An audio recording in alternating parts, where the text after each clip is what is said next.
పెళ్ళైనా పండగైనా వేడుక ఏదైనా పట్టుచీరల ప్రత్యేక వేదిక వారాహి సిల్క్స్. నమస్తే, వెల్కమ్ టు సుమన్ టీవీ. నేను పద్మిని. ప్రస్తుతంతో పాటు ప్రముఖ ఆధ్యాత్మికవేత్త, ప్రముఖ న్యూమరాలజిస్ట్ లక్ష్మీ నరసింహస్వామి ఉపాసకురాలు శ్రీమతి స్రవంతి గారు మనతో పాటు ఉన్నారు. మాట్లాడదాం. నమస్తే అక్క. నమస్తే పద్మిని.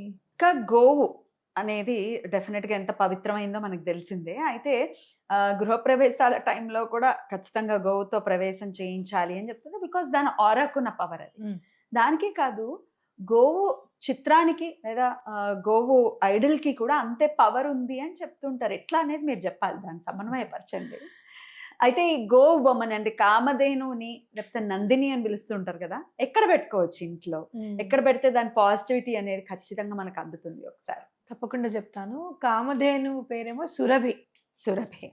ఎవరైతే పాలు తాగుతూ ఉంటారో దూడ, దాని పేరు నందిని. అంటే మనకి ఇక్కడ తెలుసుకోవాల్సింది ఏంటి అని అంటే, ఎన్నో జంతువులు ఉన్నా కూడా ధర్మము అనేది మాత్రం ఆవుకి గోవుకి ఆపాదించబడింది అని చెప్పుకోవచ్చు. చిన్నప్పుడు కథ ఉంది తెలుసా మీకు, గుర్తుందా? పులి ఆవు మేస్తూ ఉంటే పులి వచ్చి నిన్ను తింటానని అంటే, లేదు నేను నా పిల్లకి పాలు ఇవ్వాలి, నేను వెళ్ళి పాలు ఇచ్చేసి నీ దగ్గరికి వస్తానంటే సంతోషించి పంపించేసింది.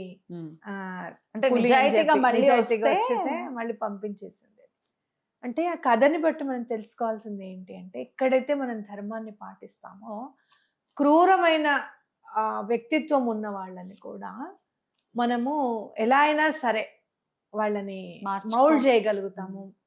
మన వైపు వాళ్ళ దృష్టి పడకుండా చూసుకోగలుగుతాము. ఏ ధర్మం అయితే మనం పాటిస్తామో, గో ఎంత సున్నితంగా ఉంటుందో, సెన్సిటివ్నెస్. ఆ ధర్మాన్ని పాటించాలి అంటే సెన్సిటివ్నెస్ కూడా చాలా ఇంపార్టెంట్ మనకి. అర్థమైందా? ఆ సెన్సిటివిటీ కోల్పోకుండా ధర్మాన్ని పాటిస్తే గనక ఎలాంటి క్రూరం అయిన మనుషులు ఉన్నా సరే వాళ్ళని మనం గెలుచుకోగలుగుతాము అనేది ఆ కథకి అర్థం అన కదా.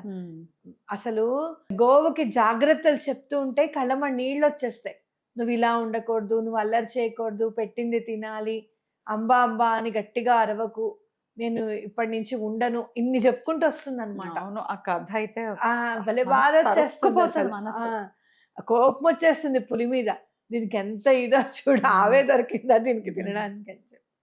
అంటే ఎట్లాంటి పరిస్థితుల్లో కూడాను మనము కోల్పోకూడదు, భయం అనేది ఉండకూడదు మనకి. సరే పరిస్థితి ఇలా వచ్చింది, చచ్చే పరిస్థితే వచ్చింది, ప్రశాంతంగా చచ్చిపోదాం అనే లెవెల్లోనే ఉండాలి, కానీ దాని గురించి మెంటల్ టెన్షన్ పడకూడదు అనేది కూడా ఈ కథ తెలుస్తుంది.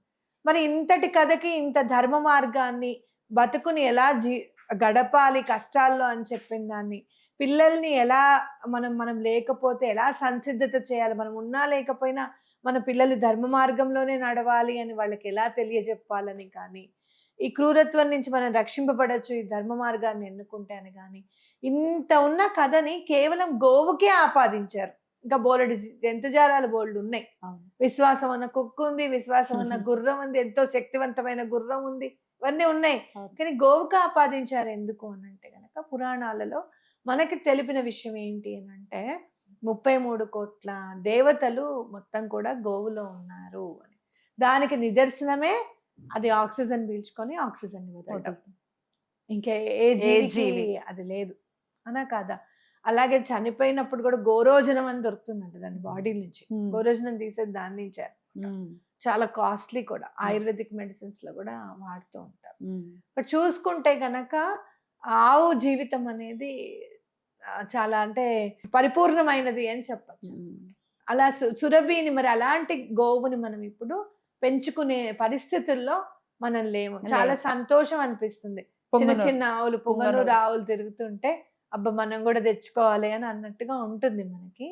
అయితే మనం గృహప్రవేశం చేసినప్పుడు కూడా మనకి అవకాశం లేకపోతే గనక ఆవు బొమ్మనైనా సరే పట్టుకుని వెళ్ళడం.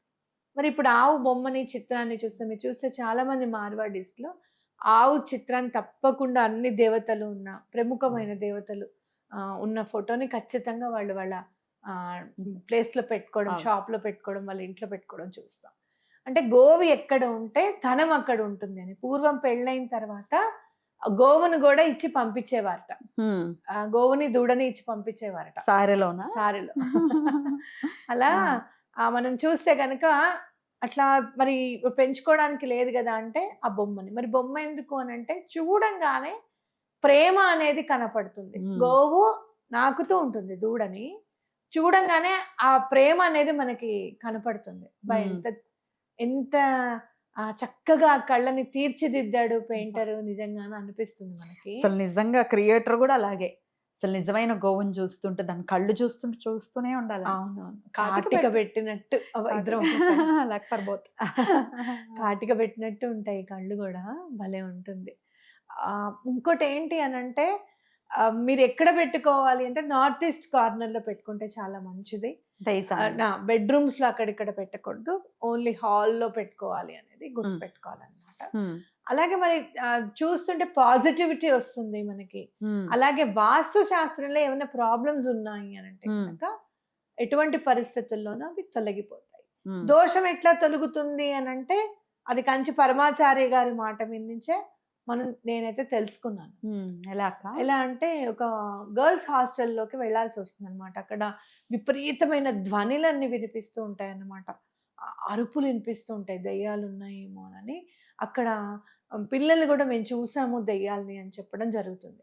మరి ఇప్పుడు హాస్టల్ మూసేసేస్తే మాకు చాలా కష్టంగా అవుతుంది అని చెప్పి పరమాచారి గారి దగ్గరికి వెళ్ళినప్పుడు అటుగా వెళ్తున్న పరమాచారి గారు లోపలికి వెళ్దామని చెప్పొచ్చి, ఇది లేడీస్ హాస్టల్ కదా, ఎవరో ఒకళ్ళు అప్పుడైతే వాళ్ళు సెలవులకు వెళ్ళిపోతారు, కానీ ఎవరో ఒకళ్ళు మలినమైన పుడిదే కదా, దానిలోకి వెళ్ళడానికి ఆయన సంకోచించి ఆవుని పిలిపించమంటారు అనమాట.